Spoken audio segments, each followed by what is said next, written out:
Glória a Deus. A paz, irmãos, tudo bem? Para os que são de casa, qual o nome disso? Eu chamo de kit chorão. Queridos, deixa eu abrir a água aqui. Gente, é com muita alegria que eu estou aqui, mas ao mesmo tempo tremendo.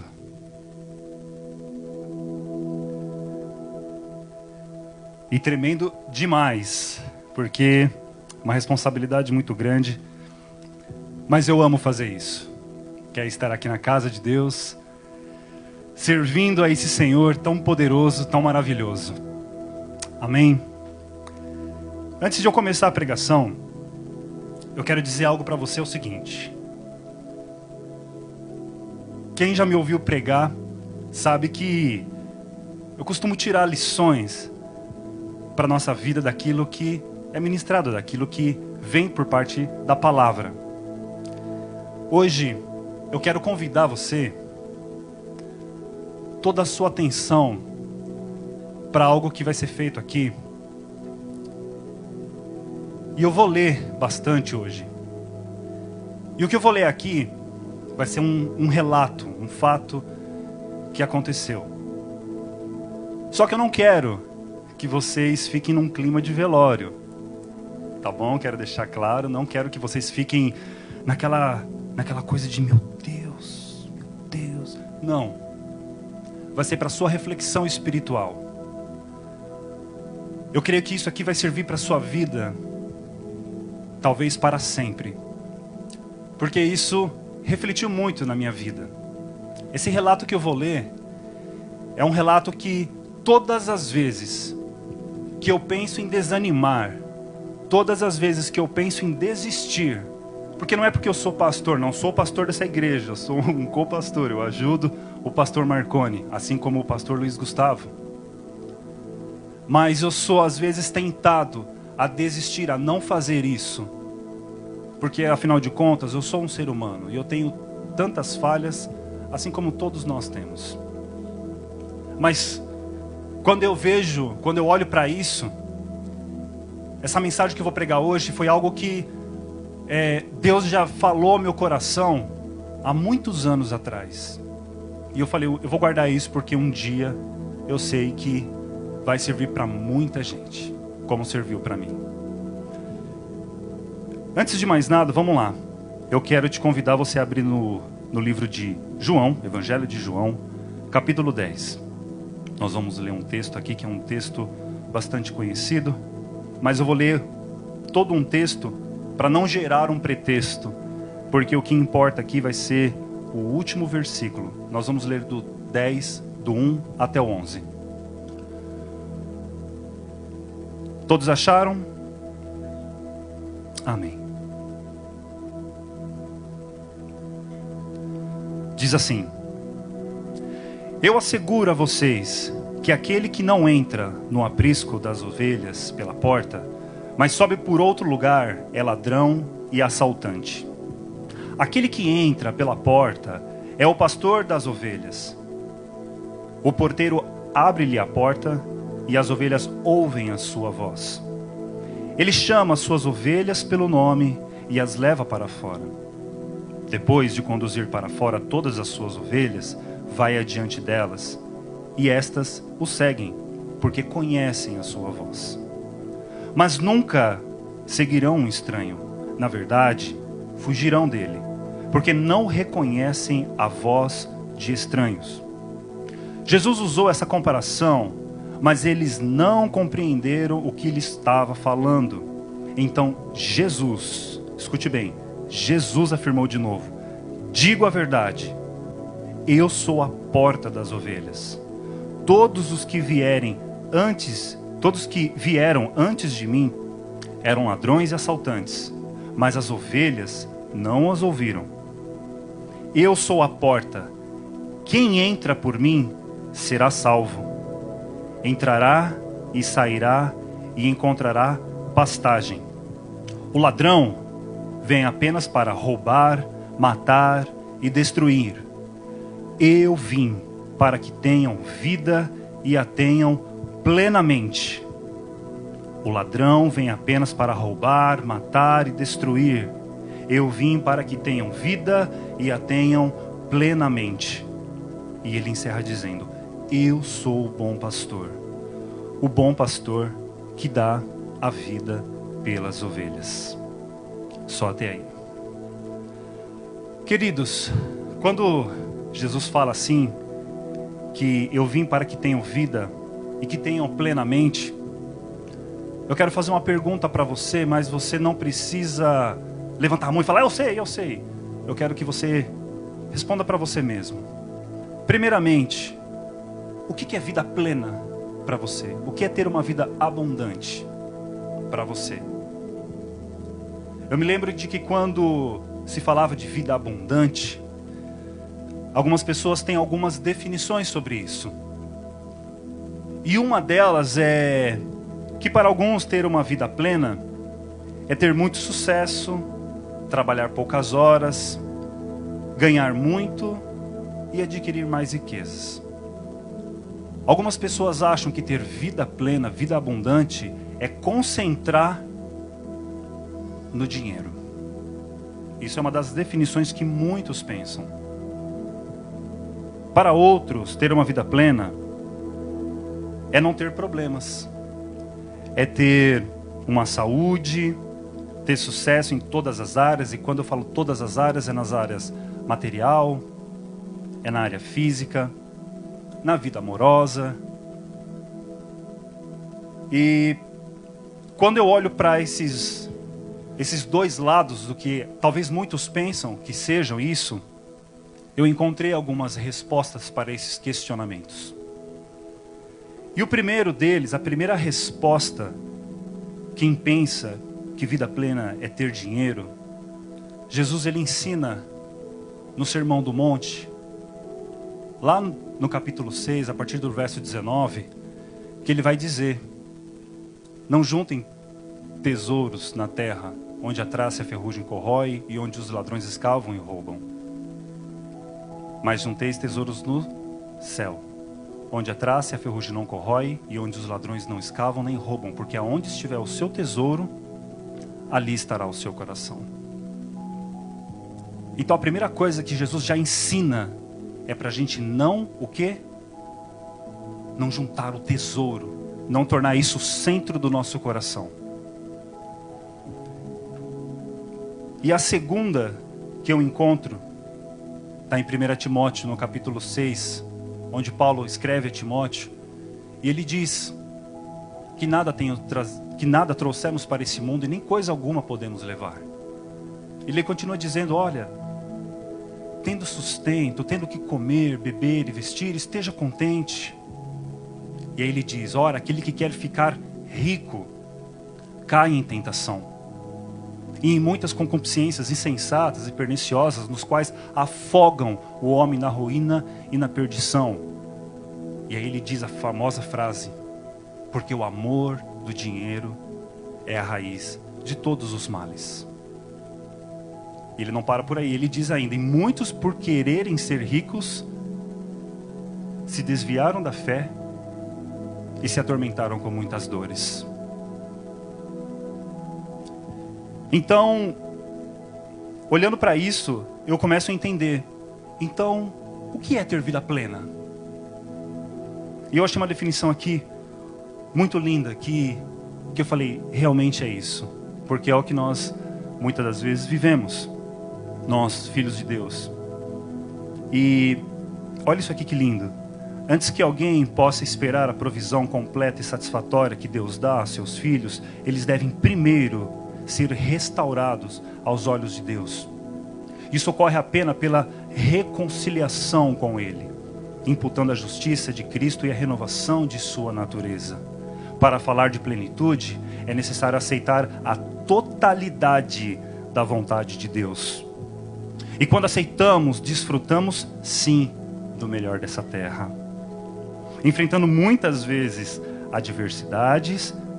Porém, o conhecimento de quem Deus é e de quem somos para Ele nos faz viver tempos de abundância e ao mesmo tempo escassez, de saúde e enfermidade, com alegria e confiança, pois a convicção de que temos crido nos faz vencer. E então Jesus aqui, ele vai dizer em João 7:37 e o 38, que vai dizer: no último e mais importante dia da festa, Jesus levantou-se e disse em alta voz: se alguém tem sede, venha a mim e beba. Quem crer em mim, como diz a Escritura, do seu interior fluirão rios de água viva. Isso é vida plena. É quando você entrega o controle total. Não é 80%, 90% do controle da sua vida e fala: Deus, eu vou deixar o Senhor guiar até aqui, mas isso aqui eu controlo. Não. O que Deus quer é a totalidade do controle da sua vida. É quando acontecem algumas coisas e a gente precisa se reconciliar com Ele. É quando a gente se afasta da presença de Deus e é necessário muitas das vezes, aliás, muitas das vezes não, mas eu creio que todas as vezes, é o reconciliar com Ele. E por que eu estou dizendo isso tudo para você? Porque essa introdução que eu acabei de dizer, para que nós consiga viver essa vida plena, para que a gente possa desfrutar de tudo isso, alguém pagou um preço. E foi um preço muito caro. Foi um preço muito alto.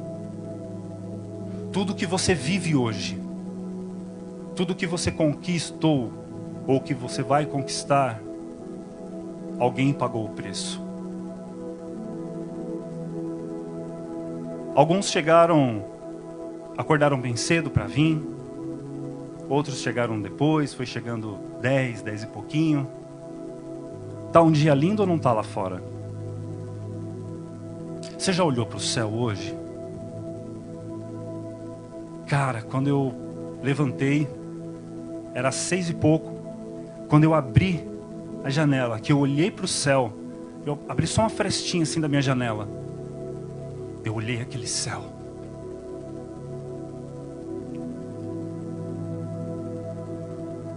Então, eu pude ver a glória do Eterno.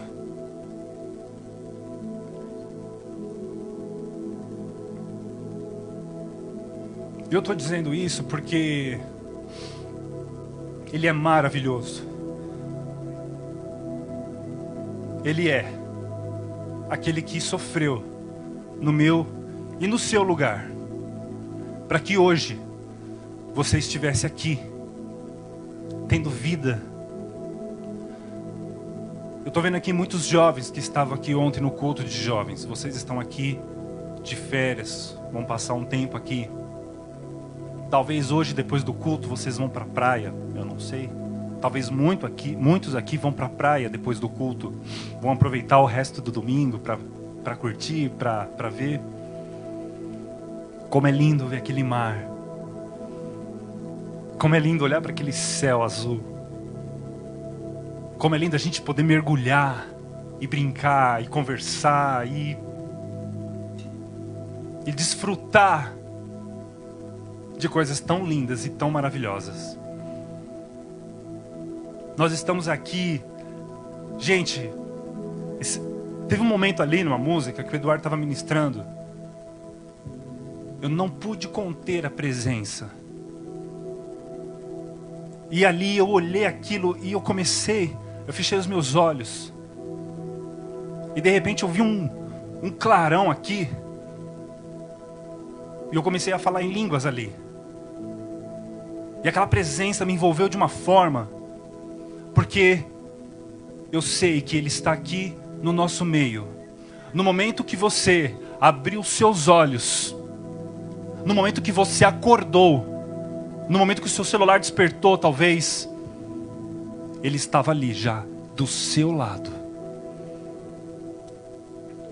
Não pensa que Ele estava aqui, sentado aqui em algum lugar, tocando teclado, tocando violão. Ele estava do seu lado, para te pegar pela mão e te trazer para cá. Ele é o seu pai. Mas para que tudo isso que eu falei aconteça, que é o que nós estamos vivendo, repetindo, alguém pagou um preço. E foi um preço muito alto. E eu quero ler para você então uma carta.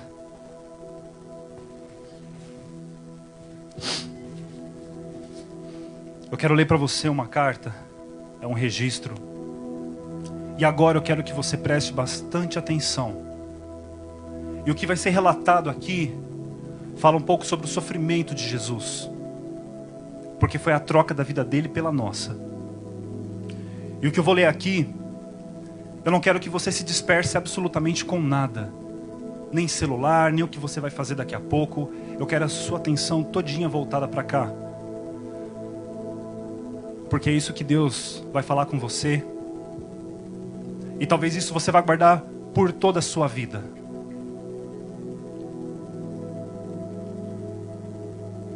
A carta vai dizer assim: eu sou um cirurgião e dou aulas há algum tempo. E por 13 anos vivi em companhia de cadáveres. E durante a minha vida e a minha carreira eu estudei anatomia a fundo. Posso, portanto, descrever sem presunção a respeito de morte como aquela. Jesus entrou em agonia no Getsêmani e o seu suor tornou-se como gotas de sangue a escorrer pela terra.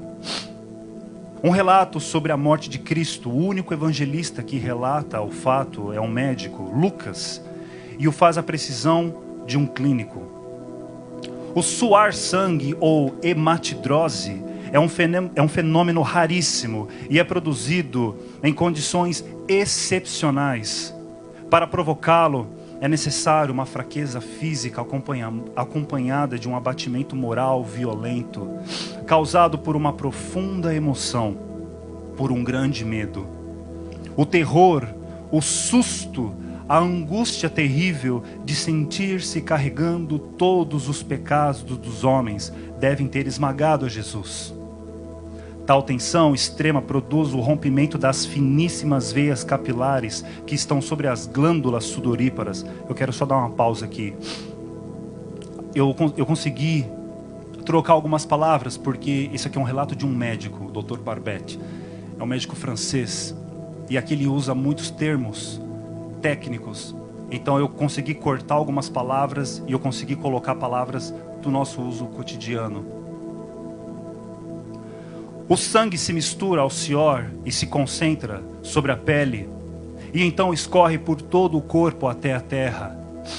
Conhecemos a farsa do processo preparado pelo Sinédrio hebraico, e o envio de Jesus a Pilatos, e o desempate entre o procurador romano e Herodes. Pilatos cede, e então ordena a flagelação de Jesus. Os soldados despojam Jesus e o prendem pelo pulso a uma coluna do pátio. A flagelação se efetua com tiras de couros múltiplas, sobre as quais são fixadas bolinhas de chumbos e de pequenos ossos. Os carrascos devem ter sido 2, um de cada lado e de diferente estatura. Golpeiam com chibatadas a pele já alterada por milhões de microscópicas hemorragias do suor de sangue. A pele se dilacera e se rompe, o sangue espirra. A cada golpe Jesus reage em um sobressalto de dor. As forças se esvaem, um suor frio lhe impregna a fronte. A cabeça gira em uma vertigem de náusea. Calafrios lhe correm ao longo das costas. Se não estivesse preso no alto pelos pulsos, cairia em uma poça de sangue. Depois o escárnio da coroação.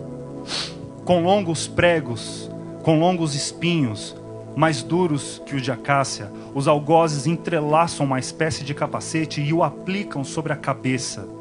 E os espinhos penetram no couro cabeludo, fazendo-o sangrar. E os cirurgiões sabem como sangra o couro cabeludo.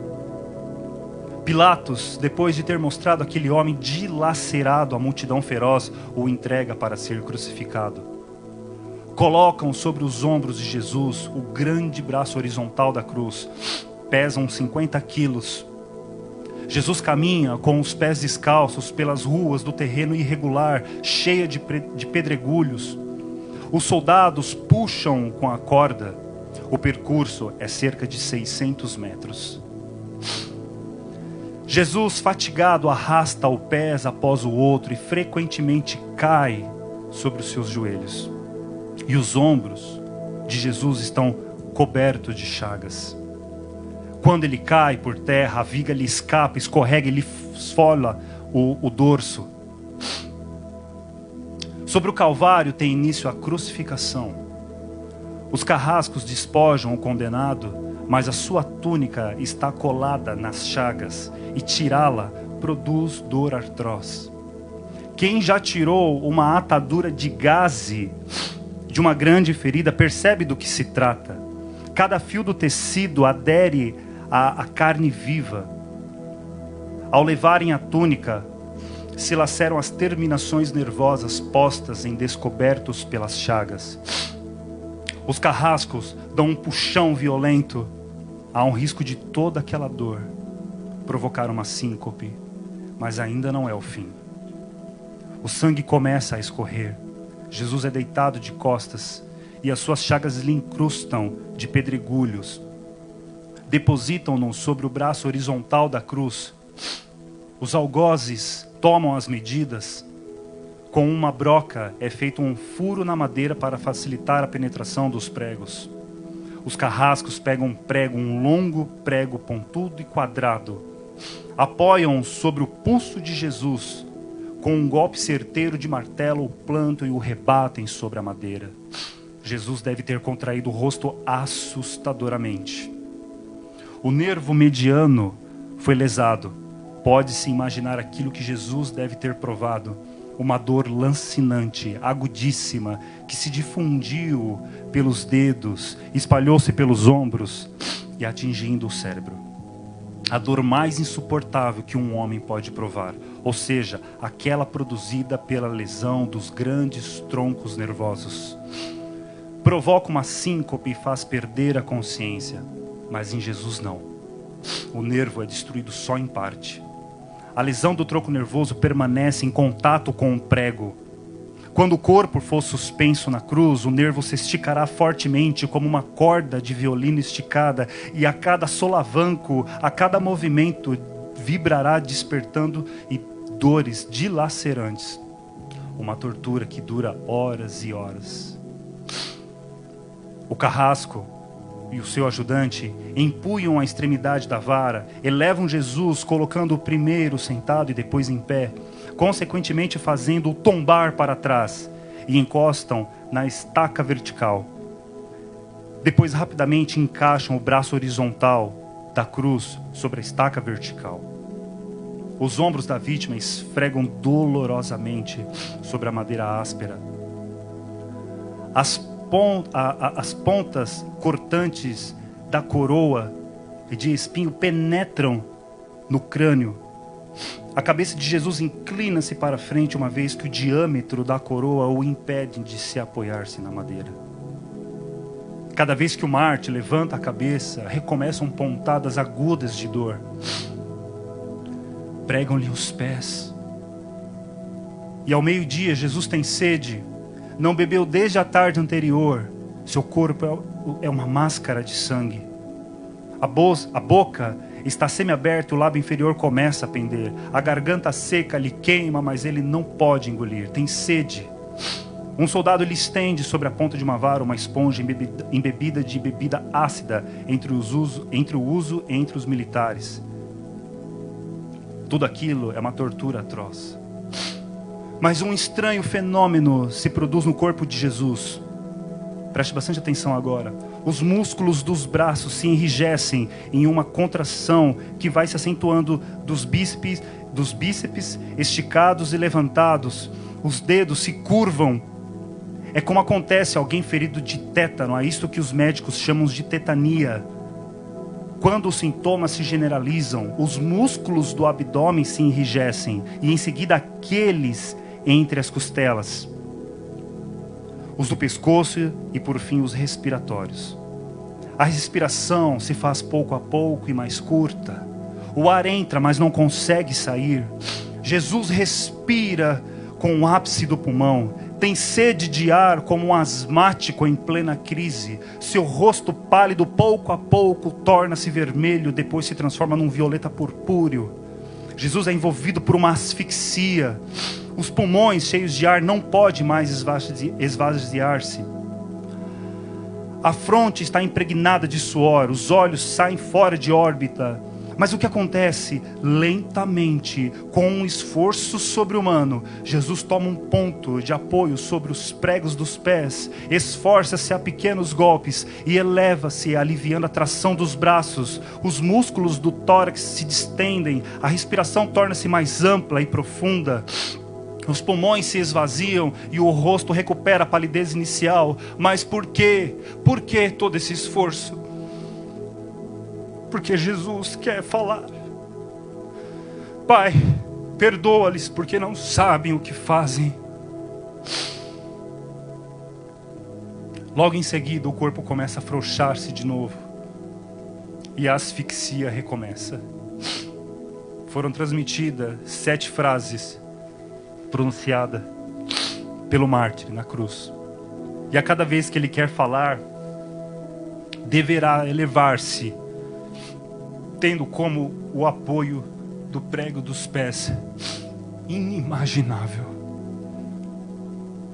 Atraídas pelo sangue que ainda escorre pelo seu corpo e o coagulado, enxame de moscas unem ao seu redor do seu corpo, mas ele não pode enxotá-las. Pouco depois o céu escurece e o sol se esconde. De repente, a temperatura diminui. Logo serão 3 da tarde. Depois de uma tortura que dura horas e horas. Todas as suas dores, as sedes, as câimbras, a asfixia, o latejar de todos os nervos meridianos, lhe arrancam um lamento.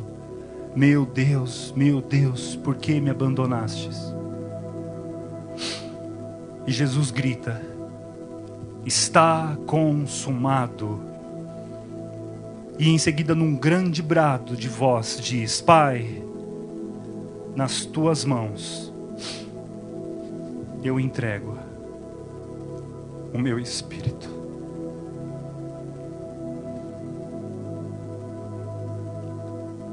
E então ele morre no meu e no seu lugar.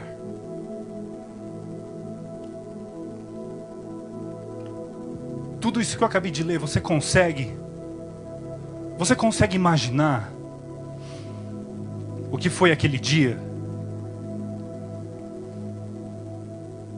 É por isso, queridos, é por isso, pastor Luiz Gustavo, Alexandre, Júnior, jovens, igreja, é por isso que todas as vezes que eu penso em desistir, eu lembro desse sofrimento que foi por mim e que foi por você.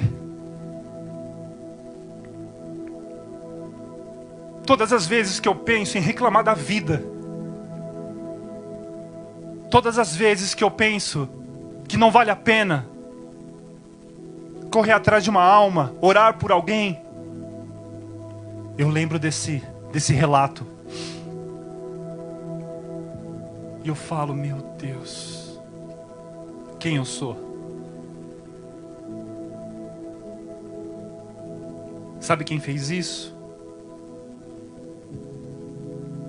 Foi o seu pai, que todos os dias cuida de você, que todos os dias olha para você. Mesmo que esse mundo não ofereça nada, Ele é o único que diz: filho, eu te amo.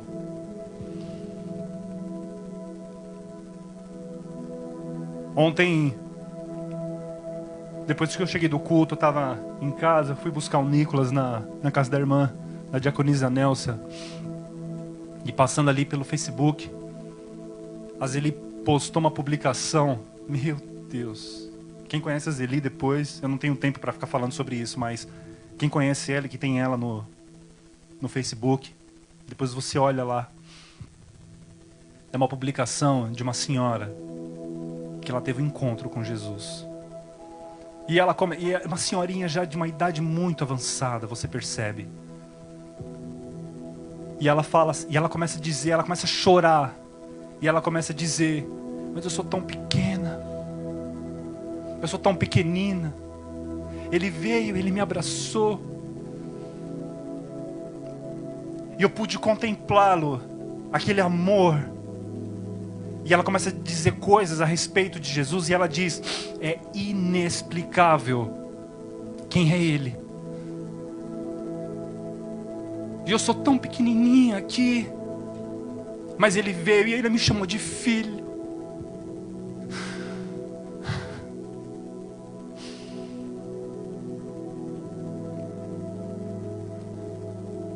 Queridos, deixa eu falar uma coisa para vocês.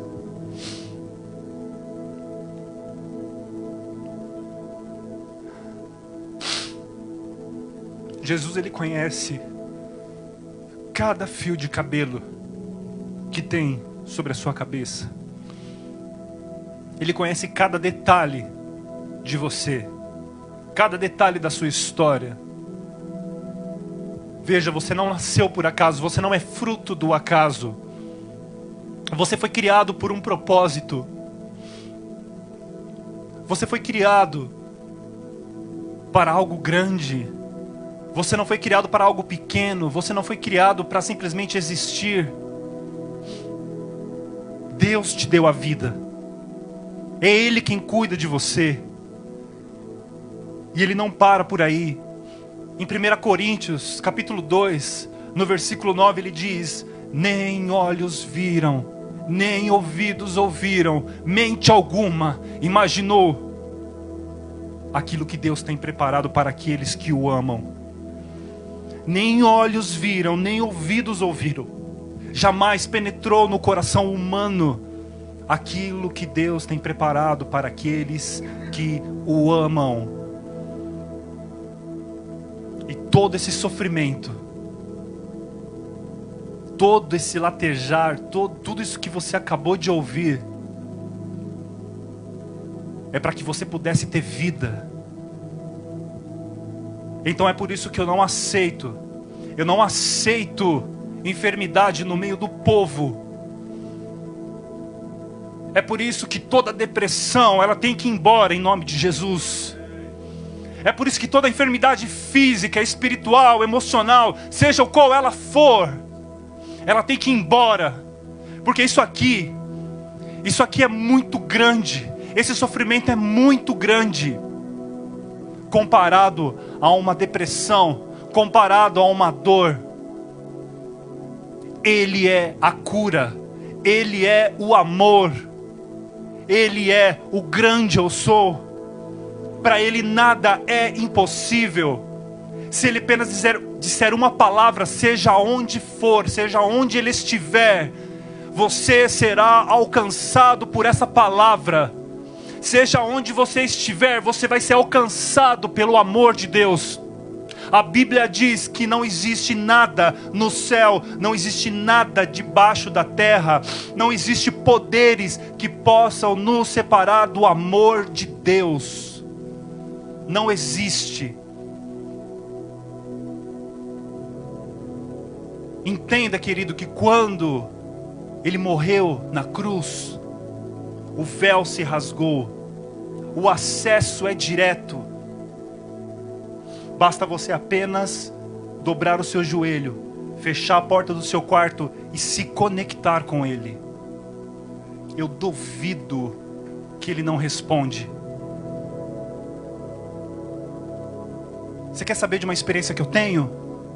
Só do fato de eu fechar a porta do meu quarto e pensar nele, eu já sinto a presença. E como sempre, eu começo a chorar.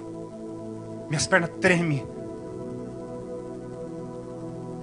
E eu sou obrigado a gastar quase um rolo de papel, enxugando as lágrimas. Aquela melequeira toda. A presença dele é real. Ele está aqui no nosso meio. Enquanto eu estou aqui ministrando, eu posso ver, posso contemplar com os olhos da fé Ele chegando no coração aqui de cada um, tocando, pegando pela mão, fala: filho, vem, vem. Você só está de passagem aqui. O que eu tenho para você é muito glorioso. E eu não estou falando de um Deus que morreu e simplesmente permaneceu morto, porque a Bíblia diz que ao terceiro dia Ele ressuscitou. Ele é um Deus que vive, que reina para todo sempre. Ele é aquele que era, que é e há de vir.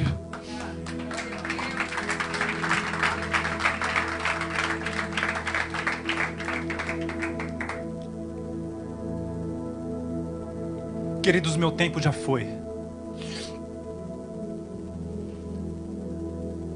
Você quer ter vida plena? Chegou o momento de reconciliação com Ele.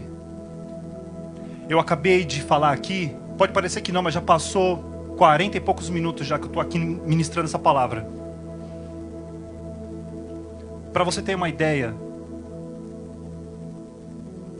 se você hoje, nessa manhã, tomar um posicionamento e dizer: Jesus, ou melhor, Pai, eu quero me reconciliar contigo. Eu quero voltar a ter aquele primeiro amor. Eu quero voltar às primeiras obras. A sua vida não será mais a mesma. Não é amanhã, não é depois, é agora, é hoje.